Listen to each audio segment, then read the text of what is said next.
অনেক সুনামধন্য নাম করা একজন মিস্ত্রি একটা কোম্পানিতে চাকরি করত। যখন সে বুড়া হয়ে গেল তখন সে তার কোম্পানির মালিককে বলল, স্যার, আমি গত 30 বছর যাবত আপনার এই কোম্পানিতে চাকরি করছি। এখন আমি বৃদ্ধ হয়ে গেছি, আমার গায়ে আগের মতো শক্তি নাই।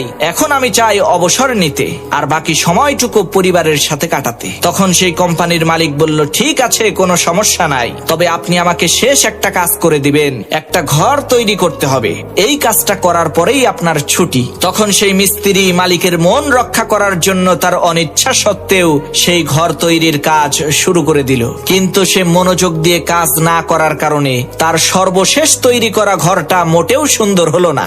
ঘর তৈরির কাজ সম্পূর্ণ হওয়ার পর কোম্পানির মালিক যখন ঘরটাকে দেখতে আসলো তখন ওই মিস্ত্রিকে ডেকে এনে বলল, আজ থেকে এই ঘরটা আপনার, আমাদের এই কোম্পানির পক্ষ থেকে আপনাকে এই ঘরটা গিফট করা হলো। তখন ওই মিস্ত্রি মাথায় হাত দিয়ে বসে পড়লো আর বলতে লাগলো, হায় আফসোস, জীবনে কত মানুষের কত ঘর সুন্দর করে সুসজ্জিত করে তৈরি করেছি, আজকে যখন আমার ঘরটা তৈরি করার পালা আসলো সেই ঘরটা আমি সুন্দর করে তৈরি করতে পারলাম না।